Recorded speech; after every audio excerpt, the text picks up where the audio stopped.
Hey guys, Mark Holmes here, and as always, I want to thank you all for watching, commenting, subscribing, and being part of the Joe Boo Sports Report. Without you guys, this literally does not work.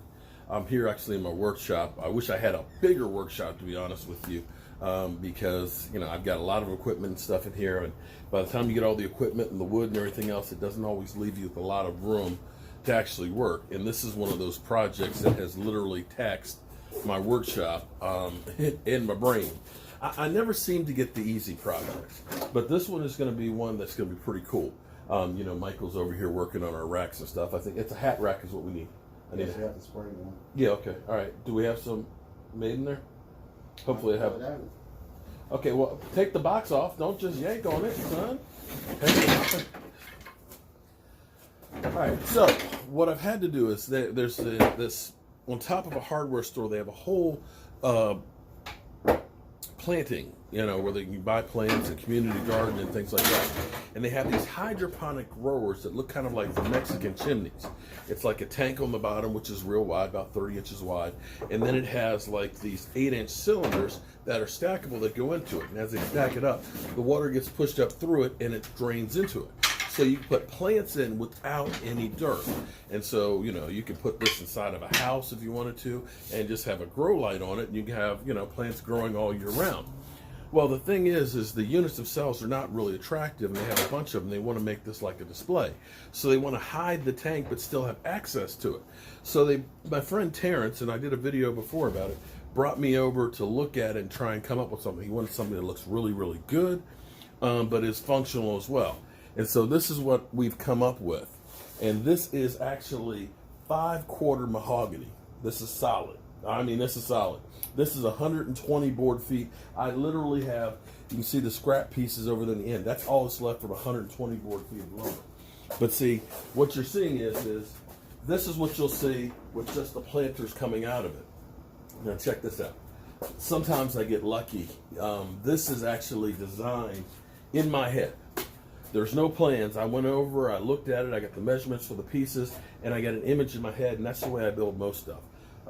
Originally, they wanted to get a designer over to design it, but my man Terrence has worked with me over the years. He's like, don't worry about it.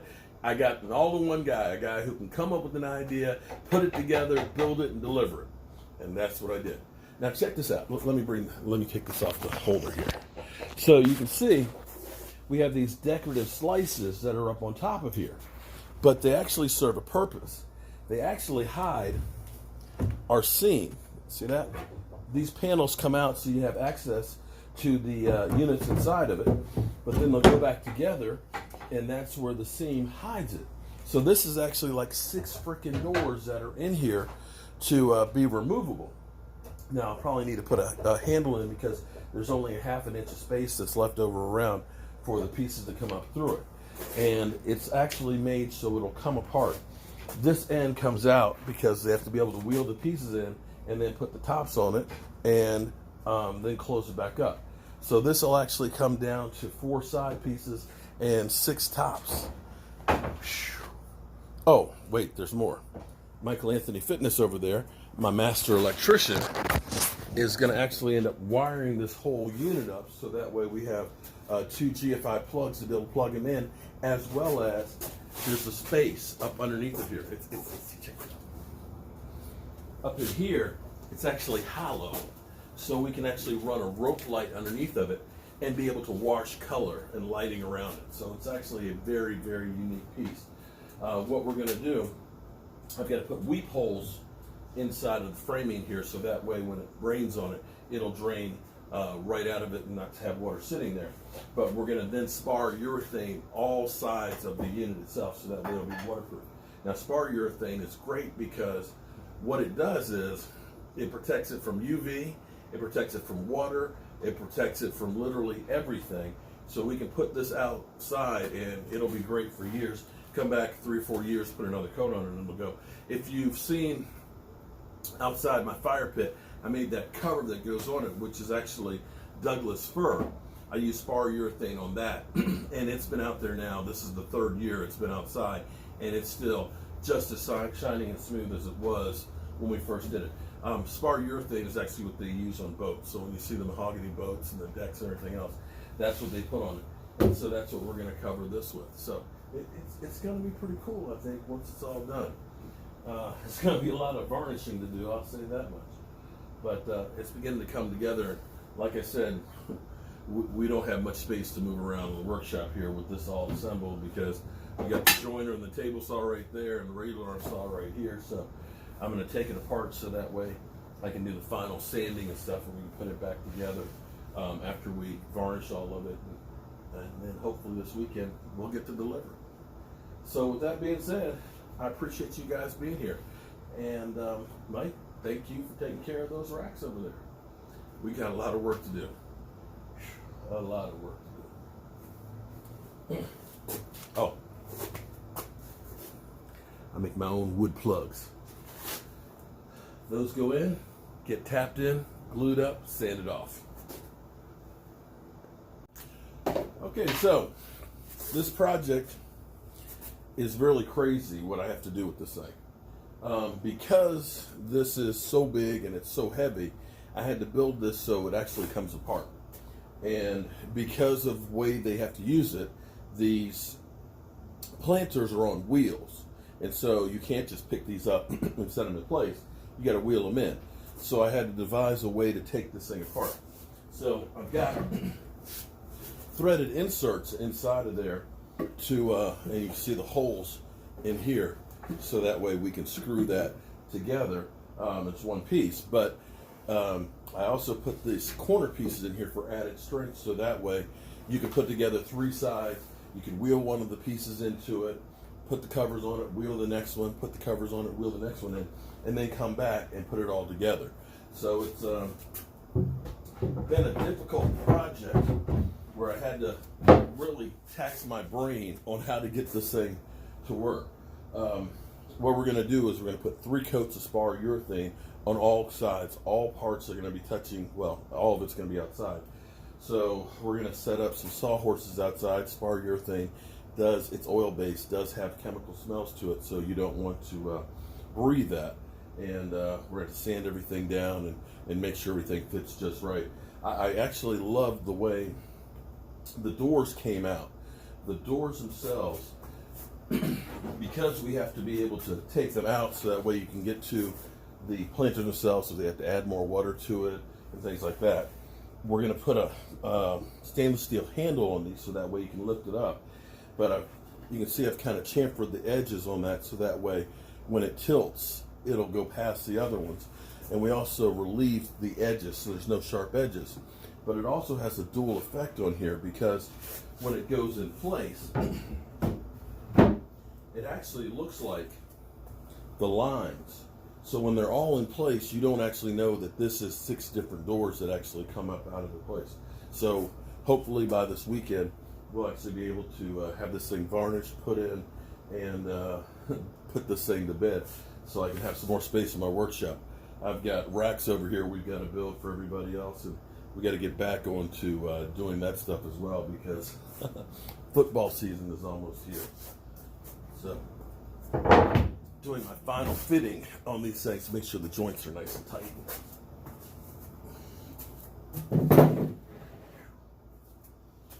One thing is for sure with this stuff is it is heavy, and I mean it is heavy. It is solid as a rock.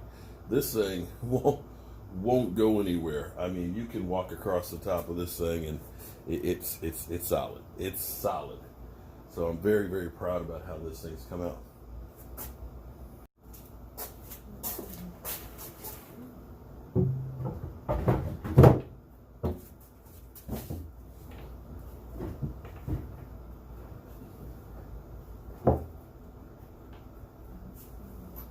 Using the spar urethane, and the dog wants to be let out. You can see how the color, once you put the oil-based spar urethane, how it looks kind of like a boat, because this is actually mahogany. We're going to put 3 coats on here. We're going to try and keep it out of the sun, but you want the temperature to be somewhere between 50 and 80 degrees when you do this.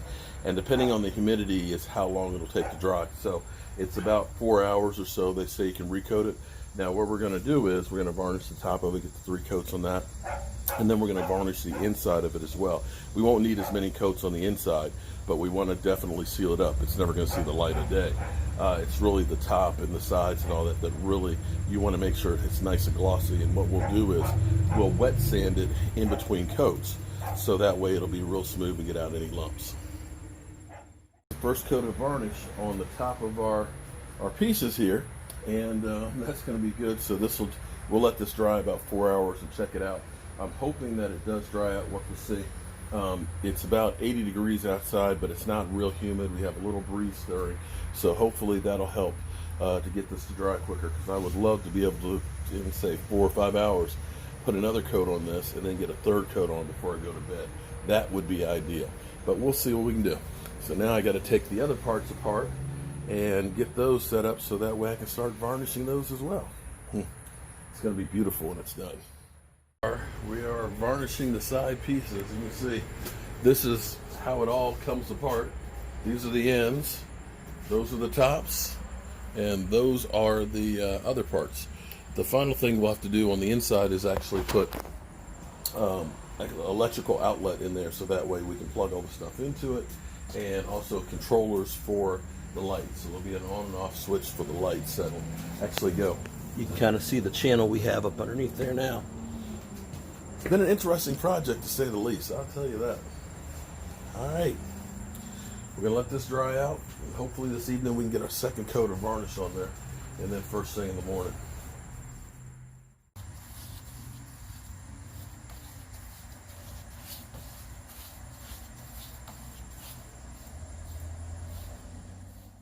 All of our pieces, we actually put the first coat of spar urethane on yesterday, and because of the being outside, the temperature and the humidity, it was still tacky last night, so I just waited till this morning to go ahead and get ready to put the next coat on. What I did do is I took some 220 grit sandpaper and I sanded the coat, so that takes off any lumps, any bubbles and things like that, and also makes it better to adhere. And then I took a little bit of thinner on a rag and wiped off all the dust. So we're gonna go ahead and put another coat of varnish on, and then we're gonna go back over and work on that bathroom and come back and get a third coat on. So after the first coat, usually the second and third coats dry faster. Don't ask me why. I don't know if it's just that first one soaks in and just kind of leaves a little residue on the outside or what, but that's usually how it works. So I'm gonna get going putting another coat on. See how this is coming. We're still going to put one more coat of varnish on here. It's still just a little bit tacky, and it's probably because we've had a lot of rain the last few days. There's a lot of humidity in the air, so we're going to let this dry out for one more day before we wet sand it. We'll be using some 220 grit sandpaper here to go over it, and we'll actually use just a little bit of thinner to lubricate it, so that way we can wipe off all the dust and stuff and put the final coat on it. But it's definitely looking a lot different. The thing that's amazing is if you remember from the beginning of the video, the color of the natural wood in there. When you use a spar urethane, it has kind of a hue to it, and you can see all that beautiful color that has actually come out on it. And this thing is going to look great. And the amazing thing is with this spar urethane, this is made to be outdoors. It won't sun fade, it won't change color. It'll get a patina on it, which will be the natural coloring of the wood, but you won't get the bleached out. Like if you've had furniture where the sun has hit it a lot, you'll notice that it gets kind of that bleached look where it just looks like the color is faded or is burned out. That won't happen with this spar urethane, so it's going to be a really nice piece for a long time to come. In fact, the spar urethane they use on boats, and I'm sitting here looking at this. I gotta tell you, I love the lines that are on here like this. If you've ever seen like a crisscross boat, maybe one of these times when I have some money and a lot of time, I'll try and build a boat, just a small boat to have like on a lake or on a river, and make it out of mahogany, because that to me is just absolutely positively beautiful. All right, so next weekend we're actually going to go over and actually put this in place. They're going to move and move some stuff around, so that way we have a spot to set it up. One other thing we have to do before we take it there is we'll be installing an outlet, actually electrical box here in the corner, so that way they'll have plugs inside of this for the pumps themselves to be able to pump up, and also for covering the light. You can see our channel right here. We're actually going to have hooks up underneath this, so that way they can end up putting in rope lighting, so that way it can wash color on it throughout it. So I'm really proud of how this has all come out. So that being said, I've got some other work I got to do. I'm Mark Holmes, and thank you as always for watching the Joe Boo Sports Report.